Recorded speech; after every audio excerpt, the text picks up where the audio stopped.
On an ordinary Thursday afternoon in November 2007, the cafeteria of Fairview Middle School in Chicago buzzed with laughter, chatter, and the scraping of plastic lunch trays.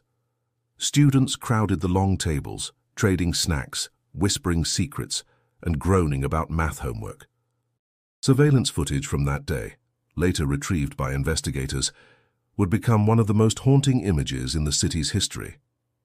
The camera was fixed in the upper corner of the cafeteria, angled just enough to capture most of the tables and the back exit toward the east hallway. At 12:43 p.m., Emily Hallstrom walked into frame. She wore a red hoodie, blue jeans, and a wide, effortless smile. Her curly brown hair was tied in a loose ponytail that bounced as she moved. She was holding a tray with chicken nuggets and chocolate milk, laughing at something a friend had just said. For 27 seconds, everything looked normal. Emily sat at the end of a table, talking animatedly, her hands moving as if illustrating a story. She leaned in closer to whisper something to the girl beside her. Then she stood up, picked up her tray, and walked toward the trash bins near the hallway. At exactly 12:44 p.m., she stepped out of the frame. She was never seen again. No one saw her walk down the hallway. No one remembered seeing her outside. None of the other cameras in the building captured her again. 1 second she existed, laughing, warm, real, and the next she was gone. If stories like these captivate you and you want to follow the unraveling of one of Chicago's most chilling unsolved disappearances, make sure to subscribe now. You won't want to miss what comes next. The initial panic didn't come immediately. Emily's absence was first noticed at 1:20 p.m. during roll call in her next class. Her teacher assumed she was in the nurse's office or had gone home sick. When her name remained unanswered again at 2:15 and no one at the front office had seen her, calls were made. Her mother, Dana Hallstrom, was reached first. She hadn't picked Emily up, hadn't even received a call. She left work in a blur, running red lights to get to the school. By 4:00 p.m., the police were involved. By 6:00 p.m., the building was on lockdown. Every closet, stairwell, bathroom, and classroom was searched. Nothing. The security footage was pulled and reviewed again and again. Over 70 cameras around the school grounds. No sign of Emily, not even her shadow. The footage from the cafeteria remained the only known record of her last moments. Investigators replayed it hundreds of times. They slowed it down, zoomed in, examined every pixel. There was no one suspicious near her, no one following her, no signs of distress. The hallway she walked into should have led to the art wing and then looped back around, but she didn't appear on any camera again. Detective Carla Jennings, newly transferred to the Youth Crimes Unit at the time, was assigned to the case within the first 48 hours. She met the Hallstrom family the next morning. Dana, pale and shaking, kept asking if her daughter might have wandered off. Tom, Emily's father, stared out the window with a clenched jaw, silent. And then there was Luke, just 10 years old, who sat on the couch gripping a Spider-Man action figure, refusing to speak. Jennings spent months on the case. Tips poured in. Psychics, false leads, lookalikes in nearby cities. Every creek, tunnel, and abandoned building within 10 miles of the school was searched.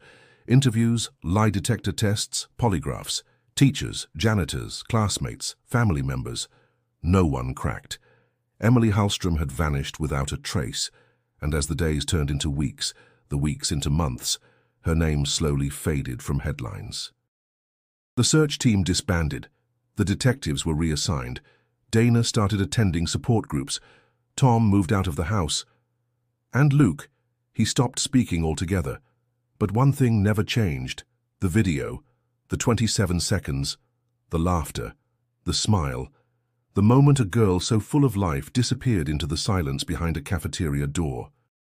That footage would remain etched in the minds of everyone who watched it, and it would remain the only clue until 12 years later, when a dusty notebook appeared in a ceiling tile and everything they thought they knew about Emily's disappearance began to unravel.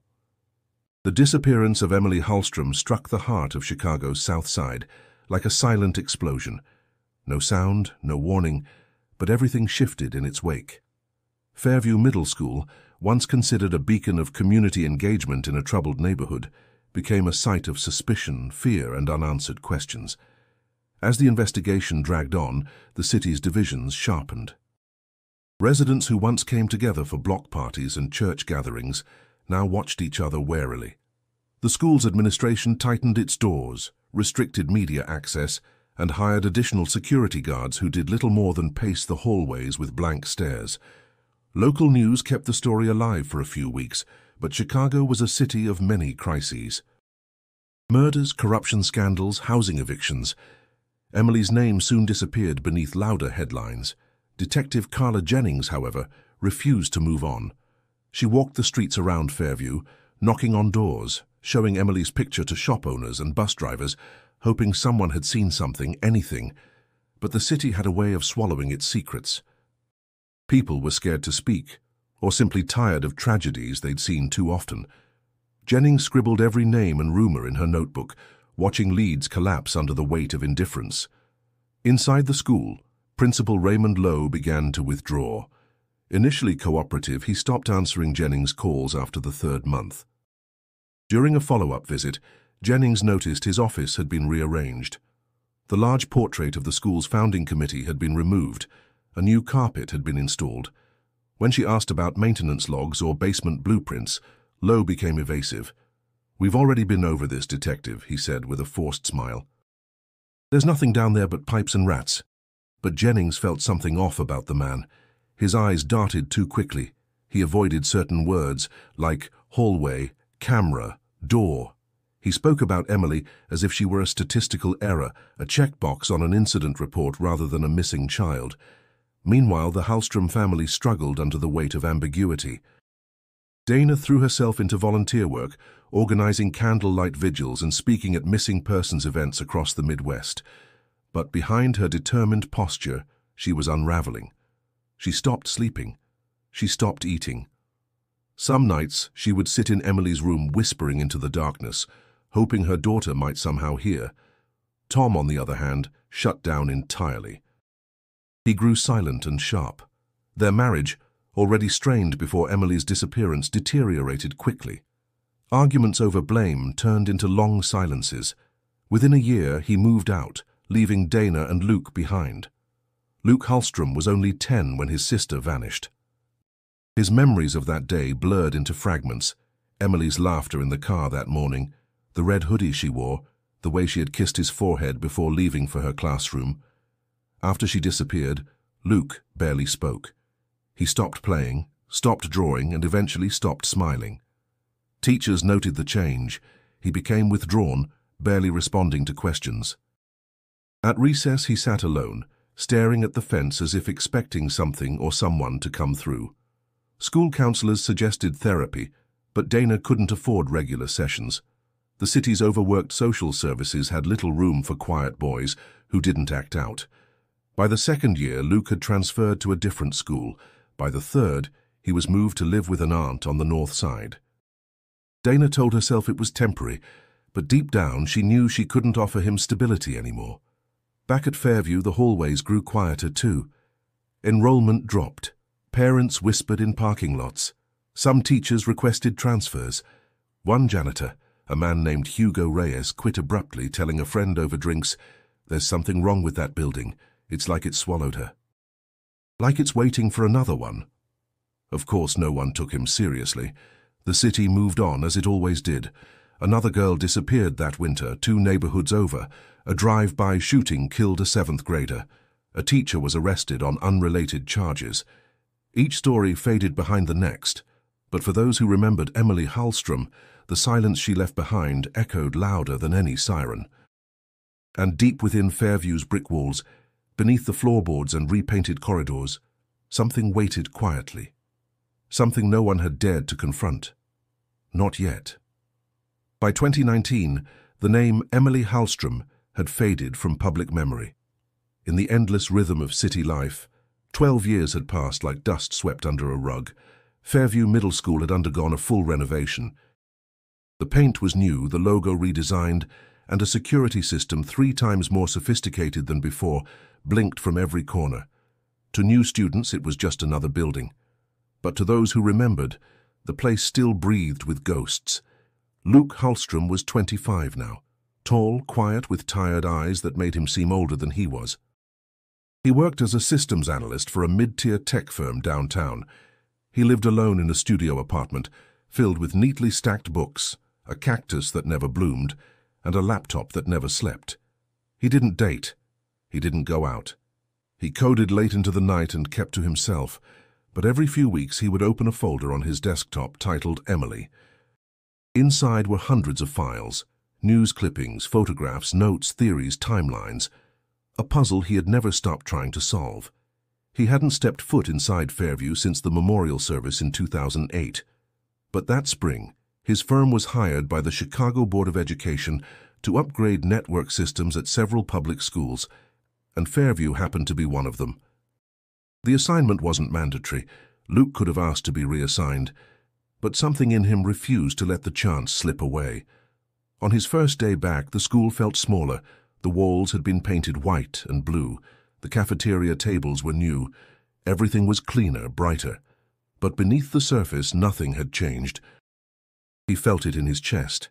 A quiet pressure, like stepping into a room where someone had just left, or maybe never left at all. The maintenance team was replacing ceiling panels in the east hallway when it happened.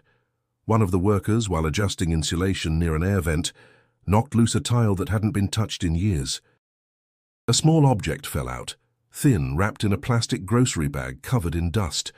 At first no one paid it much attention, just more junk from decades past.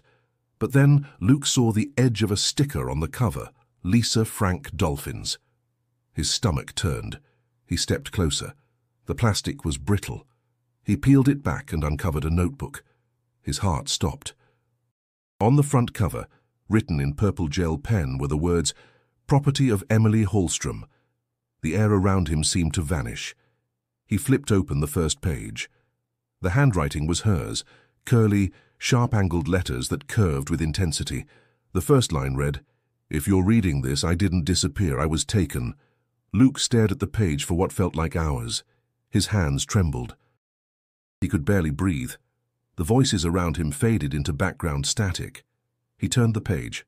There were more entries, but the ink had run in places, smudged by moisture or time. Symbols were drawn in the margins, circles with dots, spirals, keys, eyes. Some entries were frantic, almost manic. Others were oddly calm, reflective. The dates jumped between weeks, months, sometimes years. He took the notebook home that night, hiding it under his jacket. For the first time in years, he didn't sleep. He sat at his kitchen table under a single bulb, flipping page after page, tracing her words like a prayer, a message, a clue. The more he read, the more he realized Emily hadn't just left behind a diary. She had left behind a map. She had left behind warnings. And somewhere between the sketches and half-finished sentences, she mentioned things Luke couldn't explain, trials, mirrors, and a boy with wire eyes. He had questions, more than ever. But something had changed. For the first time in 12 years, he didn't feel lost. He felt a thread tugging him forward. He picked up his phone and dialed a number he hadn't used in 3 years. "Marisol," he asked when the line picked up. "It's Luke. I need your help. It's about Emily." Marisol Vega hadn't spoken to Luke Hallstrom in nearly 3 years. Their last conversation ended with slammed doors and an unreturned message. She had moved on, or tried to. After finishing her degree in applied cryptography, she started freelance consulting, working odd jobs for universities, startups, and once even a federal contractor. But nothing she did ever quite erased the weight of Emily Hallstrom's name. So when Luke called, his voice hoarse and urgent, she almost hung up. Almost. But something in his tone, raw, uneven, cut through her hesitation. He didn't beg. He didn't apologize. He simply said, "I found her notebook. It's real." Marisol met him at his apartment the next day. She brought coffee and her laptop. Luke had barely slept. His living room was covered in printed scans of the pages, each one labeled and dated. The real notebook sat on the table between them like a relic, its cover cracked, the pages delicate from age and handling. "I need you to help me understand it," Luke said. She picked it up carefully and began flipping through. The entries weren't linear.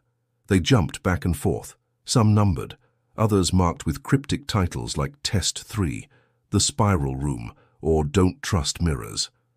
The handwriting varied in intensity, some pages frantic, others methodical. It wasn't just a diary, it was a coded journal. A record of something deeper. She was trying to leave a trail, Marisol muttered, but she wasn't just writing for herself, she wanted someone to follow. Luke nodded. There's a page that mentions me. She said I was meant to go instead. Marisol paused. What? He handed her the page. Emily's scrawl read, They wanted a boy, a younger one, but I couldn't let them take Luke, so I hid him. I broke the chain. Marisol leaned back, stunned. She protected you. He nodded, jaw tight.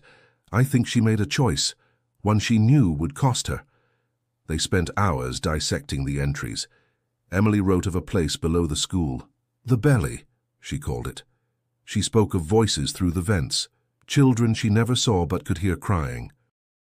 She described a room with no doors, a ceiling that dripped and a humming sound that made her teeth ache.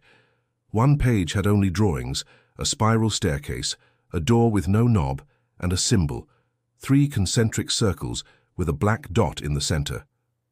That's not just a doodle, Marisol said, tracing the symbol. It's repeated, here and here. She pointed to several pages. Luke pulled up an online database and began searching. They landed on a forum dedicated to abandoned urban infrastructure. A user had posted photos from beneath Chicago's South Side, maintenance tunnels, storm drains, remnants of old rail lines. And there it was. Graffiti on a concrete wall, the same symbol. Emily had drawn it years before the photo was taken. That place exists, Luke whispered. She wasn't imagining any of it. But the entries grew darker. She wrote about trials, vague references to tasks she had to complete. Some involved silence, others involved memory. One page simply read, The boy with wire eyes watches at night. I can't sleep when he sings. Marisol frowned. What does that even mean? Luke looked haunted. I don't know. But she drew him too. He showed her a sketch. A child's face, expressionless, with 2 circles where eyes should be, each filled with tangled wire or circuitry. He was standing next to a wall covered in clocks, all pointing to different times. Then another note written sideways in the margin. If you see him, close your eyes. He doesn't move if you're blind. They sat in silence for a long time. The air in the room felt heavy, electric. She wasn't just trapped, Marisol said. She was documenting something. Something planned, and someone helped her. Someone else was there. Luke flipped to the final page. It was blank, except for a single line at the bottom. They'll come when they hear the truth. He looked at Marisol. We need to find what's under that school. The school was quiet on weekends. Fairview's new security system operated on reduced protocols during off hours, and maintenance crews were sparse. It was the only window Luke and Marisol had. They arrived early Saturday morning, dressed like contractors, IDs forged with convincing logos. Luke carried a small duffel with tools, flashlights, and copies of the notebook pages, marked with maps and coordinates Emily had drawn. Their goal was the east hallway, specifically the old boiler access panel, now hidden behind a new vending machine. According to blueprints Marisol pulled from city archives, there had once been a secondary maintenance shaft directly beneath that section. It had been sealed in 1984 after a structural fire, but the map showed it clearly. A tunnel marked utility route, emergency clearance only. They moved fast, hearts pounding. Once the vending machine was wheeled aside, Luke located the panel. It looked like an ordinary wall, but behind a loose plate was the original hatch, metal, rusted, barely sealed. It groaned as it opened, revealing a ladder descending into darkness. The air inside was thick and damp. The concrete walls were cracked, laced with cobwebs. Every step echoed into the void. Luke tried not to think about how many years had passed since anyone had come down here, or how many hadn't come back up. 50 feet down, the ladder ended in a narrow corridor. Their flashlights revealed faded markings, numbers, arrows, the occasional warning sign in peeling paint. One door bore a symbol identical to the one in Emily's notebook. 3 circles, one dot. They passed old electrical panels and rusted pipes, turning left where Emily's drawing indicated. The silence was absolute. Even the hum of the city above was gone. Luke felt his chest tighten with every breath. "She was here," he whispered. "This matches exactly." Marisol ran her fingers along a wall. "These etchings. Look. Names." She shone her light.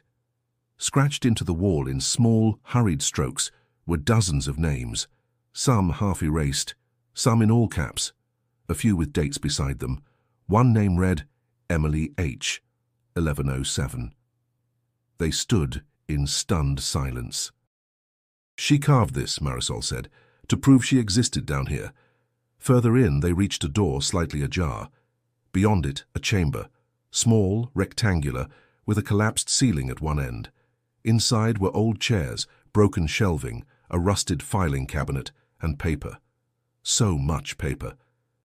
Luke stepped in first, his light catching dozens of pages scattered across the floor, pinned to the wall, stuffed into plastic sleeves. Most were torn, smeared, or water-damaged, but others were intact. Drawings, diagrams, and more of Emily's writing. "She called this the archive," Marisol said, holding up a page. Emily had documented conversations, rituals, even what looked like lesson plans. One chart labeled Orientation included numbers, arrows, and the word compliance repeated 6 times. Luke knelt near the far wall. A notebook page taped to the concrete read, "If I fail, someone else must finish. Follow the wire." He turned to Marisol. "There's more. This wasn't just hiding, this was organized." But before they could examine further, a sound echoed behind them. Footsteps. Both froze. They turned off their lights. Silence returned, but it was different now, heavier, breathing.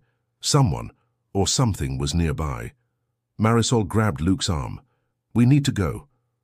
They backed out carefully, retracing their steps through the corridor.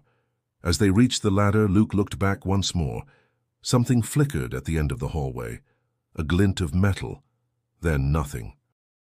Once outside, heart still racing, Luke stared up at the school's brick wall. "She lived down there," he said quietly. "She wasn't gone. She was trapped." Marisol nodded, shaken.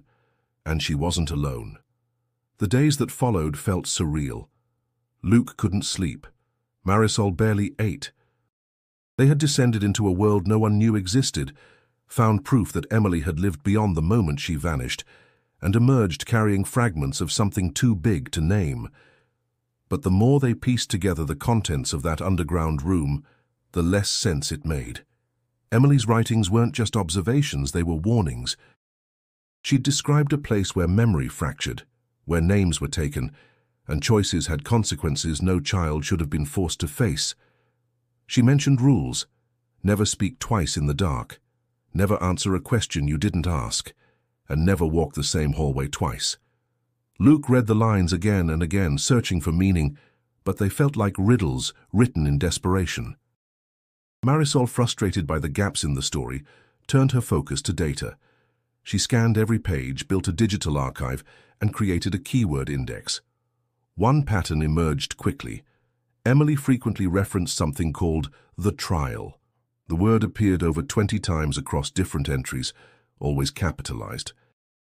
Some entries described events: sitting in silence for hours, being asked questions she wasn't allowed to answer, a mirror placed in front of her while a voice told her to remember her real name. And then there were the dreams. Emily wrote in detail about strange visions: a room filled with red sand, children without faces, clocks spinning backward. She described herself waking up in places she didn't remember falling asleep. One entry simply read, "They don't always take your body. Sometimes they take your time." Luke stared at that sentence for hours. He didn't understand it, but something about it felt horribly true. Marisol cross-referenced the symbol, the 3 concentric circles with the dot in the center, with local records. Nothing official turned up, but in an obscure blog from a retired city planner, she found a photo of a maintenance hatch beneath another Chicago school. The symbol was carved into the metal. The post mentioned strange airflow measurements, off-the-books construction, and unexplained delays during the 1990s renovation. She clicked deeper. The name Jennings appeared in the comment section. "Carla Jennings?" Luke asked. "Had to be," Marisol said. Luke tracked her down through a former colleague. Jennings had retired in 2013, moved to the outskirts of the city. He drove out the next day. She was older now, walking with a cane, but the fire in her eyes hadn't dimmed. When she opened the door and saw him, she didn't look surprised. "I wondered when you'd show up," she said. Inside, her home was quiet, bookshelves filled with case files and yellowed folders. He explained what they had found: the notebook, the tunnels, Emily's drawings. Jennings listened without interruption. Then she got up, walked to a cabinet, and pulled out a file labeled Whitney Langston, 1992. "Before Emily," she said softly, "there was Whitney, same age, same school, same hallway." She showed him photos, a girl with dark braids smiling beside a science project, and a police report, vanished during third period. No witnesses, no signs of exit, just gone. "Her case never made the news," Jennings continued. "The school shut it down, said she ran away, but there were others, not all in Chicago, just enough to connect if you were looking." Luke felt the air shift. "You think this is part of something bigger?" Jennings nodded. "There's a pattern, a design, and I believe your sister figured it out before anyone else." She handed him a copy of a drawing from Whitney's case file. It was the same symbol. "I never stopped searching," Jennings said, "but I got too close. I was pushed out quietly. They said burnout. I knew better." Luke looked down at the file.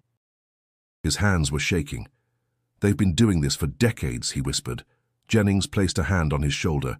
"And now you're in it." The pattern was undeniable now.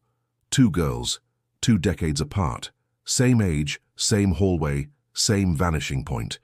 Both left behind cryptic writings. Both referenced a symbol no one else seemed to see. And both cases disappeared under the weight of bureaucracy and silence. But Luke needed more than coincidence. He needed origin. It was Marisol who discovered the key. Buried in the city's historic archives, inside a zoning document from the early 1900s, she found the name of the original structure that once stood where Fairview now sat. Blackthorn Institute for the Feeble-Minded, an asylum, decommissioned in 1926 after a fire destroyed most of the East Wing. Official reports claimed the building was demolished in 1932, but handwritten notes in the margins suggested otherwise. A line scrawled in pencil read, "Basement level preserved for city storage, keep sealed, key with committee." They followed the trail to the Chicago Historical Preservation Office, a building that smelled of mildew and bureaucracy. A quiet clerk named Henry, after some coaxing and a small bribe, led them to a back room filled with faded blueprints and brittle maps. Marisol unrolled one carefully. The basement layout was almost identical to what they had seen underground, but larger, more detailed. Dozens of rooms. A central chamber marked simply, Auditorium B. Another note read, "Do not enter. Access restricted to Division 4. Luke stared at it, a cold sweat running down his back. "This isn't just storage. This was built for something." Henry shrugged. "There's always been rumors. Strange things during the construction of Fairview. Workers disappearing, equipment vanishing, but no one takes it seriously." They did. That night, Luke and Marisol returned to the tunnels with a copy of the original map. Using it, they navigated deeper, past the corridor where they'd first found Emily's writings. The air was thicker now, the walls coated in a moss-like film. They passed broken pipes, shattered lights, and long stretches of silence broken only by the occasional drip of unseen water. Eventually, they reached a large metal door sealed with a rusted wheel lock. The symbol, 3 circles, 1 dot, was engraved directly above it. Marisol hesitated. "This is it." Luke turned the wheel slowly. It groaned, then clicked. The door swung open. The space inside was vast and curved, with decaying pews arranged in rows and a domed ceiling that reached nearly 3 stories. A broken podium stood at the center, flanked by 2 tall mirrors, both shattered. The floor was littered with paper, old toys, and remnants of child-sized furniture. "An auditorium," Luke whispered, "like on the map." They walked cautiously, their flashlights sweeping across stained walls and collapsed support beams. Marisol found a drawer built into the podium. Inside were worn index cards, labeled with numbers and names. Emily Hallstrom was one of them. Beneath her name, Trial Initiated, Level 3, Status Unresolved. Next to it was another, Whitney Langston, Level 2, Status Failed. Marisol's hands shook. They documented this, like an experiment. Luke stared at the cards. This wasn't just a program. This was deliberate. They put them through something, but the question remained, why? As they moved to leave, Marisol paused by a far wall. Her light caught a section of stone with words etched into it. They don't hear you if you don't speak their name. Beside it, dozens of tally marks. And beneath that, a final line. It's still listening. Suddenly a sound echoed. Faint, distant. Not footsteps this time. A hum. Low, mechanical, almost like a lullaby filtered through static. Luke grabbed Marisol's arm. Let's go. They exited fast, retracing their steps through the maze of corridors. But as they climbed the ladder, Luke looked down one last time. The hum had stopped, but something in the dark shimmered faintly, like light bouncing off a lens. Back at street level, the night felt sharper, colder. The city hadn't changed, but they had. The weight of history pressed against them, heavy and relentless. They knew now, Fairview wasn't cursed. It was built to continue something that should have ended a century ago, and someone, or something, was still watching. 2 days later, Luke and Marisol returned to the tunnels with Jennings. The retired detective, cane in hand, wasn't interested in waiting anymore. What she'd seen in Luke's photos, what she'd heard about the auditorium and the index cards, it was enough to break her silence. I spent half my life looking for answers, she said as they descended. If there's anything left down here, I want to see it with my own eyes. Using the original map, they bypassed the auditorium and turned toward a wing Emily had labeled in her notebook as the side with no doors. According to the blueprint, this section had been part of the asylum's therapy quarters, but official records marked it as collapsed in the 1930s. Yet Emily had described it in detail. Rooms without ceilings, hallways that bent at wrong angles, whispers that sounded like breathing. They found the entrance hidden behind a slab of concrete marked with fire damage. The wall had cracked enough to reveal a narrow gap. Marisol squeezed through first, then Luke, and finally Jennings, who moved slowly, her flashlight shaking. Inside, the air was colder. The tunnel widened, but the floor dipped, forcing them to walk at an angle. The walls here were smoother, almost polished, and covered in carvings. Not words, but sequences, lines, spirals, and geometric shapes that repeated like a language. Marisol paused. These patterns, they match Emily's drawings and Whitney's too. Jennings ran her hand along the wall. I've seen something like this before. Crime scene under a warehouse in back of the yards, back in '94. No explanation, no suspects. They sealed it without investigation. They moved deeper into the forgotten wing until they reached a large room that hadn't been touched by time. It was intact, clean, preserved, with a single overhead light blinking faintly from an unseen power source. The room was filled with file cabinets, each labeled with strange codes: EHX, LQ9, BTR11. Luke opened one. Inside were folders, some handwritten, some typed. Names, dates, trial descriptions. Each file had a subject photo. Children, all between ages 10 and 14. Each one paired with a phrase: initiated, evaluated, removed. He pulled a folder marked Emily Hallstrom, HXO13. Her trial progression was documented in cold clinical language, emotional thresholds tested, memory fracture attempts, resistance noted. Subject showed abnormal resilience. Jennings read over his shoulder. This isn't just experimentation, it's conditioning. Another drawer contained video cassettes, labeled with initials and timestamps. Marisol grabbed one marked EH07 Trial 3. We need to see what's on this, she said. Luke nodded, but his attention shifted to a corkboard on the far wall. It displayed photos arranged in a web, kids' faces, staff IDs, architectural blueprints. At the center was a picture of a man in a lab coat, gray hair, stern face. His name was handwritten beneath, Elias Grant. Luke stared. That's the donor. He funded the school's technology wing. My mum mentioned him once. Jennings narrowed her eyes. That man was involved in multiple educational research grants back in the early 2000s. He disappeared from public view after a whistleblower accused his Institute of Child Ethics violations. The case went nowhere. Marisol looked at them both.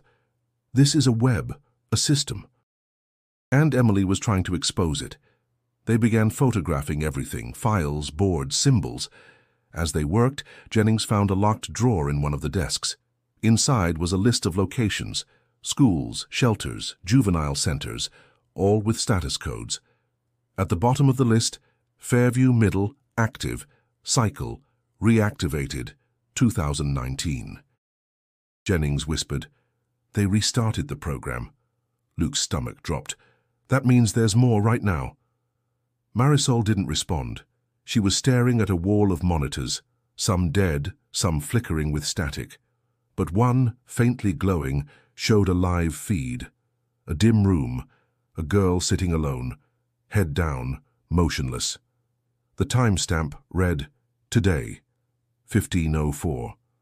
Luke stepped closer. The girl's face was partially obscured, but something in her posture, in the shape of her hands, struck him like lightning. "It's her," he breathed. "It's Emily." Luke couldn't tear his eyes from the screen. The timestamp flickered as the girl on the monitor shifted slightly, her face still hidden in shadows. Jennings leaned in, her voice a whisper. "She's alive." Marisol moved to a nearby console, hands shaking as she tried to trace the feed's origin. Most of the cables had been torn or rerouted, but the screen signal was real. The camera wasn't archival. It was active. "This isn't a recording," she confirmed. "This is happening now." Before they could act, a sound echoed behind them. Not the creaking of pipes or the hum of old systems, but footsteps, deliberate, bare. Luke turned, flashlight in hand. At the far end of the corridor stood a figure, a boy, pale, no older than 12. His skin looked almost translucent in the low light. His eyes, if they were eyes, were covered by circular metallic implants, spiraling wires sunk deep into his temples. He didn't blink.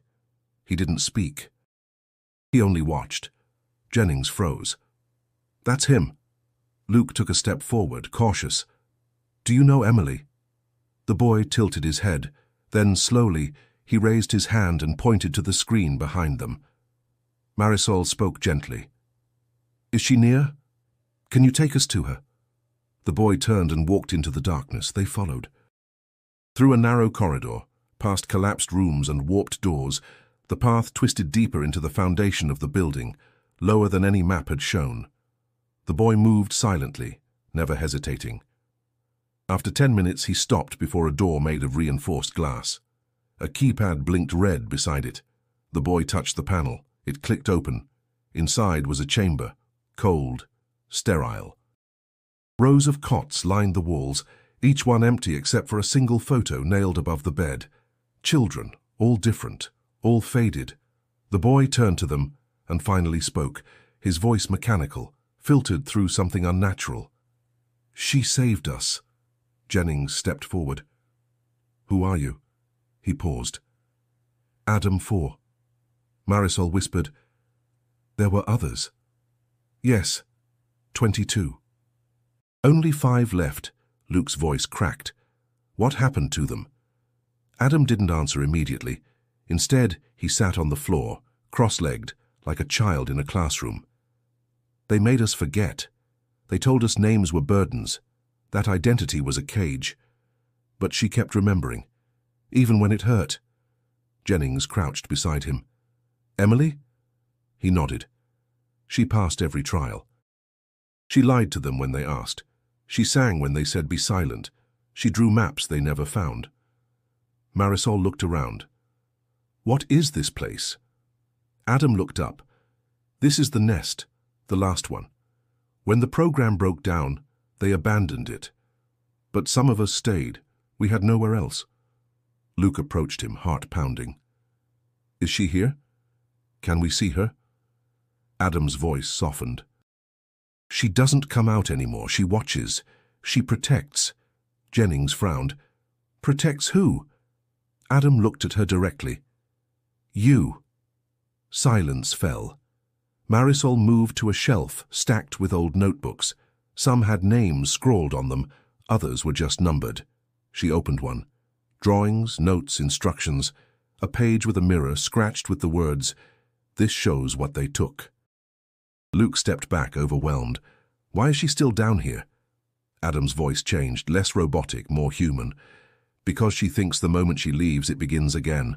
The cycle, the taking, the trials. Jennings shook her head. She's not responsible for this, they are. Adam stood. She believes differently. Luke stared at him. Then let us talk to her. Please. Adam hesitated. Then he reached into his pocket and handed Luke a key. Cold, heavy, etched with a single symbol, 3 circles and a dot. She watches from the room with no clocks. Jennings stepped forward. Is it safe? Adam's expression didn't change. It's never been safe. With that, he turned and walked away, disappearing into the darkness from where he came. Luke stood holding the key, hands trembling, mind racing. Emily was here, alive, still fighting something none of them fully understood. But he knew now. This wasn't just about finding her. It was about finally understanding what she had been protecting them from all along. The key felt like ice in Luke's palm. Its edges were smooth, but the symbol burned in his memory. 3 circles, 1 dot. The same mark that had followed them through notebooks, tunnels, and silence. Jennings examined it under her flashlight. This is access, she murmured. Not just physical, symbolic. She wants us to find her, but only if we understand. Marisol scanned the walls, referencing Emily's sketches. She called it the room with no clocks, said it was the only place time couldn't reach her. They navigated slowly, following Adam's trail into the lowest reaches of the nest. Every corridor felt more unstable. Water dripped from cracked ceilings. The air thinned. Metal groaned. It was as if the structure itself resisted their presence. Then, a door. Unmarked. No knob. Just a keyhole surrounded by the faint imprint of the symbol. Luke slid the key in. It turned with a soft click. Inside was stillness. The room was circular, its walls smooth and grey, as if carved from stone. No windows, no clocks, just a single chair in the centre, and in it a figure. Emily. She sat perfectly still, arms resting on her lap. Her hair was longer now, darker. Her eyes stared ahead, unfocused, as if looking through dimensions. She didn't react to the door opening, didn't blink, didn't move. Luke stepped in first. Emily, it's me. It's Luke. No response. He moved closer. Every step sent a tremor through him. He was back in that cafeteria, back at the table, hearing her laugh. He was 10 again, and she was the only one who understood him. He knelt in front of her. Emily, please, I found your notebook. I followed everything. I came for you. A long silence. Then a whisper. Dry. Fragile. You weren't supposed to. Jennings and Marisol exchanged glances. Emily blinked once, slowly. Her gaze sharpened, focusing on Luke's face. Tears welled in her eyes but didn't fall. They said if I stayed it would end. That if no one remembered it couldn't start again. Luke shook his head. Emily, they lied. The program's back. The cycle restarted. There are more kids. Emily's hands trembled. I broke it once. I made them choose me. I became the variable, the failure point, but I couldn't leave. If I left, they'd adapt, reset, rebuild. Jennings stepped forward. Emily, we have evidence, files, footage. We can expose this. Emily turned her head toward her, slow and cautious. They'll erase it. They've done it before. People disappear. Not just children. Whistleblowers. Investigators. You think you're ready, but you don't understand what they've built. Marisol gently touched Emily's shoulder. Then help us understand. Show us what they don't want us to see. Emily exhaled, sharp, painful. There's one room, the root. It controls the system, the trials, the surveillance, the compliance metrics, but it's not on a map. It exists between cycles. Luke frowned. What does that mean? It moves, she said simply. It's not a place. It's an event. Jennings looked at her. Then how do we find it? Emily closed her eyes. You don't. It finds you. When you're closest to truth, it opens. Suddenly the room trembled. A deep groan echoed from above. Dust fell from the ceiling. Marisol pulled out her tablet. The floor plan is shifting. There's pressure in the northeast wing, like something's moving. Jennings cursed. They know we're here. Emily stood, unsteady. Then we have to leave now. Luke reached for her, steadying her weight. We'll get you out. But as they turned toward the exit, the lights cut out. A high-pitched whine filled the air, growing louder, sharper. A voice, mechanical, distorted, emerged from speakers hidden in the walls. Cycle breach detected. Subjects compromised. Containment engaged. Jennings drew her flashlight. Move. Now. They ran, Emily between them, the corridor behind collapsing with deafening cracks. Dust clouded their path. Lights strobed, alarms screamed, and somewhere in the chaos, Luke heard something else. A whisper, his name. And then, silence. The ground above them cracked as they stumbled into daylight. Jennings emerged first, coughing, covered in dust. Marisol followed, dragging Emily by the arm, while Luke limped behind them, bleeding from a gash on his leg. The schoolyard, long since empty, looked surreal under the morning light. Alarms no longer blared. The surface world hadn't changed, but beneath their feet an empire of secrets had collapsed. They didn't speak on the drive, just breathed, shook, tried to make sense of the impossible. Later that day, after tending to injuries and securing the files they'd recovered, Luke made the call he had put off for years. His mother answered on the second ring. Luke? Mum, we need to talk. About Dad. About Elias Grant. About what really happened after Emily disappeared. A long silence. Dana's voice, when it came, was tired. You finally found her. He didn't ask how she knew. That night, he and Marisol sat in his mother's living room. Emily remained in the guest room, sedated, eyes darting in sleep. Jennings stood by the window, arms crossed. Dana Hallstrom stared at her son with an expression that had aged decades beyond her years. We didn't know at first, she began. After Emily vanished, we thought it was random, senseless. But 2 weeks later, someone came to the house, said they were from the foundation that funded Fairview's technology grant, said they had information. Luke leaned forward. Who? Dana's voice trembled. Elias Grant. She closed her eyes. He told us Emily had been chosen, that she wasn't dead, that she was part of something bigger. He said she had potential, and that if we cooperated, she'd be safe. Marisol's voice was sharp. You made a deal. Dana's eyes welled. We didn't sign anything, but we were warned that going to the press would endanger her, that law enforcement couldn't be trusted. And then money started appearing in our accounts quietly, no names attached. Luke felt his stomach twist. You took it. We were scared, Dana whispered. And then your father changed. He blamed me, said I accepted her fate. He couldn't live with it. Jennings broke her silence. And you never told anyone. I wanted to believe she was alive, that she'd come home. And if we exposed them, maybe that hope would vanish too. Marisol turned to Luke. This wasn't just a cover-up. This was a partnership. The Hallstroms were collateral in a controlled experiment. Luke stood, shaking. You let them take her. You let them keep her, Dana sobbed. I didn't know what else to do. Jennings spoke quietly. Elias Grant orchestrated all of it. The school, the tunnels, the trials, he ran the entire system. Luke's voice was cold. Then he's the next name on my list. He left before anyone could stop him. Back in his apartment, he opened his laptop and searched public records. Elias Grant hadn't appeared in the media since 2011, but his foundations were still active, under different names, funding educational technology, behavioral research, neural mapping. One name appeared again and again. The Halcyon Initiative. Luke dug deeper. Board of Directors, donor registries. A name surfaced. An address in Wilmette. A private estate shielded behind non-profit tax filings. He didn't hesitate. The next morning he drove to the property, Jennings beside him, pistol hidden in her coat.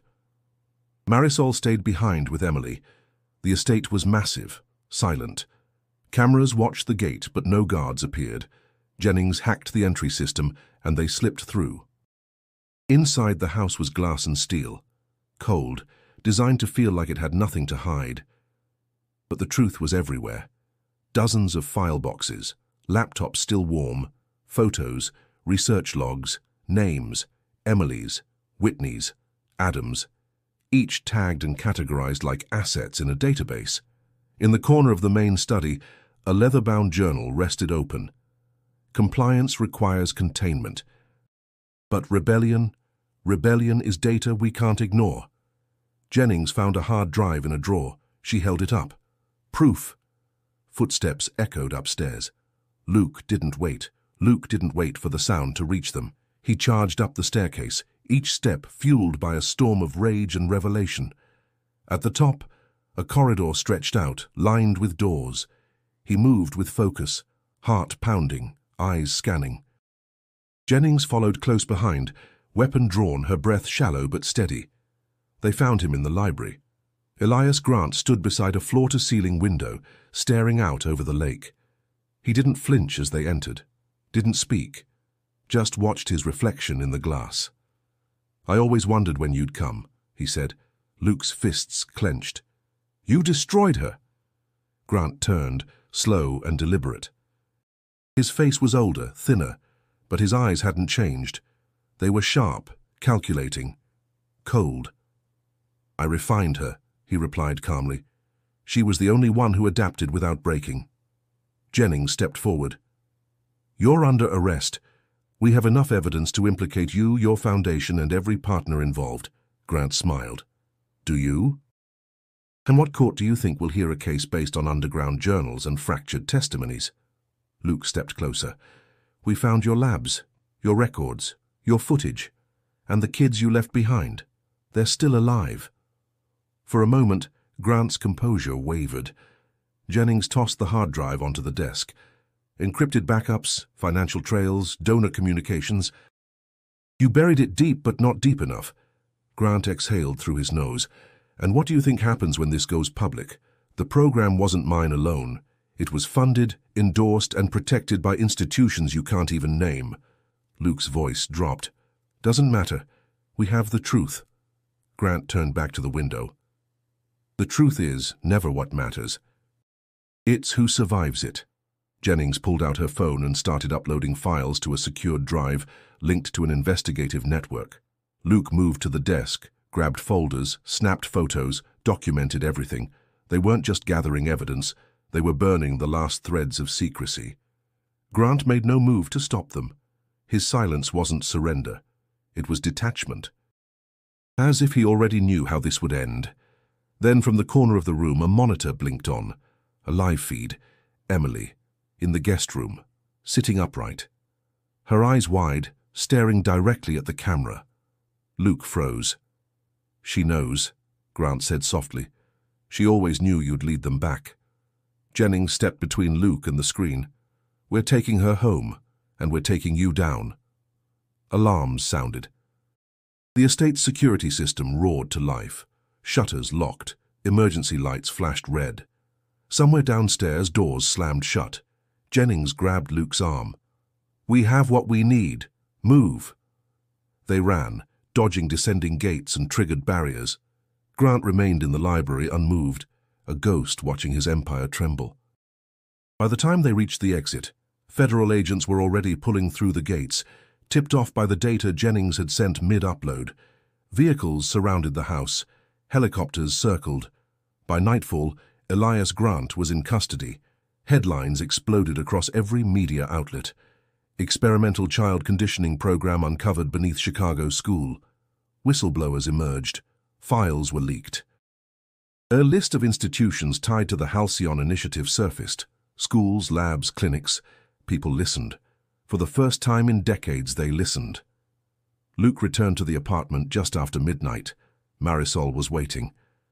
Emily had woken briefly but hadn't spoken, just stared at the ceiling, hands clasped like she was holding something invisible. She saw it, Marisol said. Whatever was behind all of this, she stared it down. Luke nodded, drained. Jennings, sitting in the corner with a bottle of water, finally allowed herself a breath. "It's not over," she said, "but it started." Luke looked out the window. He didn't know what tomorrow would bring, how many more layers would surface, what remnants still lay buried. But for the first time, the gate had cracked, and the truth was stepping through. The days that followed were a blur of headlines, court summons, and mounting outrage. Federal prosecutors filed charges within 72 hours. Elias Grant was indicted on counts of illegal human experimentation, conspiracy, obstruction of justice, and multiple violations of child protection laws. Investigations swept through Chicago's public school system. Foundations tied to the Halcyon Initiative shut down overnight. Homes were raided, emails leaked, names exposed. For every truth revealed, another surfaced, each more horrifying than the last. Dozens of survivors came forward. Most had no memory of what had happened. Others remembered only fragments, white lights, echoing voices, mirrors that showed nothing, and the sensation of time folding in on itself. A few remembered Emily. "She protected us," one said in a live interview. "She made us remember who we were." Luke watched the coverage in silence. He hadn't spoken much since the night they escaped, neither had Emily. She sat in the apartment, silent, her movements careful and deliberate. The world moved around her like a storm she refused to enter. Marisol brought in a specialist, someone trained in deep trauma rehabilitation. The sessions were slow. Emily barely responded. But she listened. She always listened. One day the therapist asked her, "Do you know where you are now?" Emily blinked, then nodded once. "Do you know who you are?" A pause, then, "Emily Hallstrom, trial subject HX013, status awake." The therapist cried. Jennings visited often. She was hailed as a hero, an officer who broke through silence and forced the system to face itself, but she dismissed praise. "This wasn't justice," she told a reporter. "It was exposure. Justice will take longer." Grant's trial began with national attention. Cameras swarmed the courthouse. Protesters lined the streets. He entered the courtroom in a tailored suit, flanked by high-priced attorneys. His expression was unreadable, but his empire was already collapsing. Evidence recovered from his estate, paired with Luke and Jennings' testimony, painted a detailed portrait of manipulation, control, and an obsessive pursuit of neurological data. The phrase emotional recalibration protocols became a symbol of systemic abuse. Journal entries from Emily and other subjects were read aloud in court. One line echoed across news outlets. They said, "If we forget who we are, we can never leave." Grant refused to speak in his defense. He was found guilty on all charges, sentenced to life without parole. When the verdict was read, Luke didn't cheer. He held Emily's hand. She didn't flinch. Her fingers closed slightly around his. That was enough. In the weeks that followed, Fairview Middle School was shut down permanently. The city announced plans to demolish the building. Beneath the official reason, structural instability, was an unspoken truth. No one wanted to reopen the doors to that silence. Investigators unearthed more tunnels, rooms, equipment, bones, but there were no more children. Emily, now 25, was officially declared a recovered missing person. Her case closed, her photo removed from the National Registry. But she wasn't the same girl who had vanished in 2007. She rarely spoke unless asked. Her eyes scanned rooms like they held hidden codes. And sometimes, in the middle of the night, she would stand in the hallway staring at a blank wall as if waiting for it to open. Luke stayed by her side. He got her favorite snacks, sat with her in silence, played old songs from her childhood. Slowly, she began responding. She drew again. Simple shapes at first, then full images, spirals, hallways, mirrors. One evening, she drew the cafeteria. The table, the moment before she vanished, Luke saw himself in the sketch, 10 years old, eating crackers. "She remembers," he whispered. They sat together in quiet understanding, and as the city around them tried to move forward, burying the scandal, replacing the headlines, cleaning the blood from its hands, Luke and Emily focused on what they had left. A bond, a past. A future no longer dictated by silence. It wasn't healing, not yet, but it was a beginning. The storm outside passed, but inside Luke's apartment, everything felt strangely still. Chicago was moving on. The news cycle had shifted to politics and sports. Lawsuits dragged on in courtrooms. Fairview's ruins were cordoned off, destined to become another empty lot. But the real aftermath lingered quietly, threading itself through the lives of those who had survived. Emily spent her days in slow recovery. Progress was measured not by milestones, but by tiny moments, brushing her own hair, asking for a glass of water, sitting on the porch when the sun was gentle. Each act was a rebellion against the shadows that had claimed so many years. Luke started a foundation in her name. The Hallstrom Project worked to find missing children, advocate for survivors, and push for oversight in educational grants. He traveled, spoke at panels, met with lawmakers. At each event, he carried one of Emily's drawings in his pocket, a spiral that became the symbol of the movement. People listened, not always, not easily, but more than before. Marisol published a book, Vanished Beneath Us: The Fairview Children and America's Hidden Experiments. The story went viral, stirring debate and outrage. She donated the proceeds to the foundation and then, slowly, gently, stepped away from Luke and Emily's lives. "We went through hell together," she told Luke over coffee one afternoon, "but I need to build something outside of it." He understood. Jennings, the detective who had risked her career and health for the truth, retired for good. Her final act was to testify before Congress, detailing how institutions had failed. She died quietly 6 months later, her obituary mentioning nothing of Fairview or the children, just a long career and a stubborn devotion to justice. Emily's healing was quiet, invisible to the outside world. Some days she spoke in riddles. Some nights Luke woke to find her tracing spirals on the fogged window, lost in thoughts she never voiced. But there were bright days too, days she would laugh softly at a joke, or sit beside Luke on the porch as music drifted through the open door. The world wanted a clean ending, a simple story of good conquering evil, but those who lived it knew better. Pain lingered, but so did hope. Survivors gathered at annual vigils, lighting candles for the names still missing. Luke always brought Emily. She never spoke at these events, but her presence gave others strength. In the background, questions persisted. Old pages from Emily's notebook resurfaced, filled with cryptic codes no one could break. Files leaked from shuttered institutions hinted at more hidden places, more lost children. For every answer, there were new mysteries. Some people wondered if justice was really possible for crimes so carefully buried. Luke never stopped searching. He spent evenings in front of his laptop, tracing leads, following rumors, talking to families who reminded him of his own. Sometimes he worried he was losing himself in the chase, but then he'd hear Emily humming softly in the next room, grounding him in the present. The foundation grew. Children were found, sometimes alive, sometimes not. Each case carried echoes of Emily's story. Each victory was bittersweet.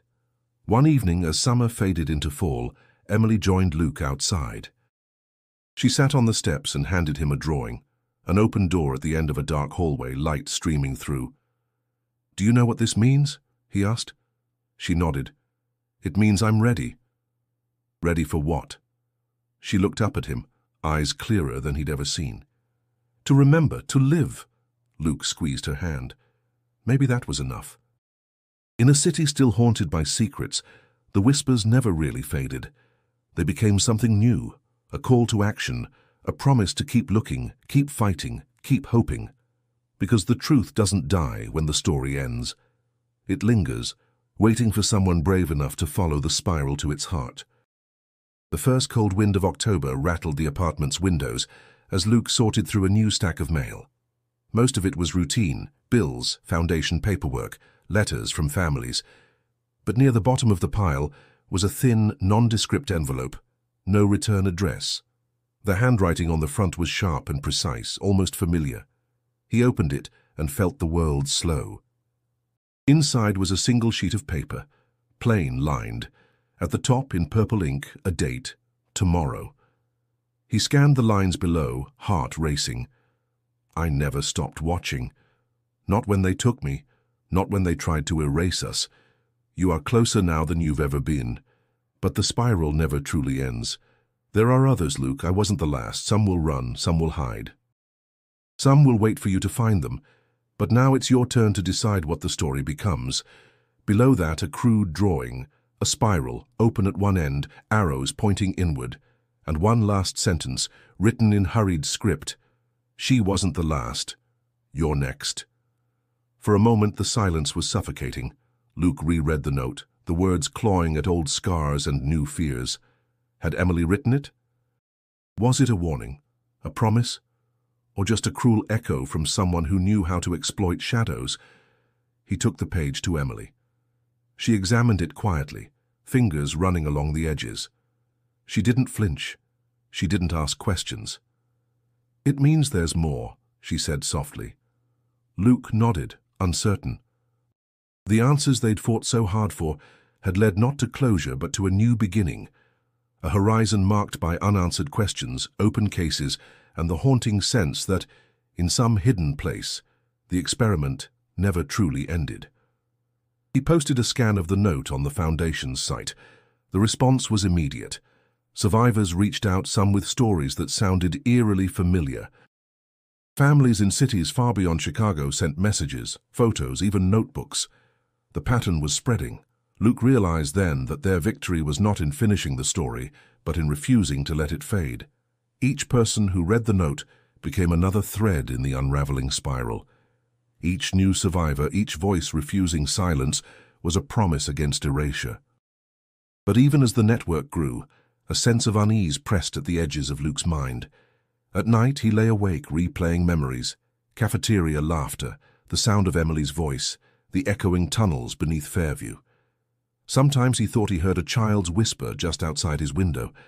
Sometimes, in the reflection of a dark screen, he thought he saw a face with wire eyes. Emily's recovery continued, slow but sure. She began helping with the Foundation, speaking softly to children who reminded her of herself. When she smiled, it was gentle, hesitant, as if she was still learning what it meant to be safe. On the anniversary of her return, Luke organized a gathering. Survivors and their families filled the hall, candles flickering, stories shared in quiet circles. As the night ended, Emily approached the podium and read from her old notebook. The story never ends if someone remembers. Afterward, Luke closed the evening with a promise. We'll keep searching. For answers, for justice, for every voice still hidden. The spiral won't swallow anyone else, not while we have breath left. And now, as you finish this story, know that the spiral is still turning. If you've followed Emily's journey, if her courage has moved you, subscribe to our channel and join this community. Your voice adds to the strength that refuses to let darkness win. And don't stop here. Click the video on your screen to continue unraveling the mysteries of what really happened beneath Chicago's streets. There's always another story, another secret, another survivor waiting to be heard, because some pages are never truly the last.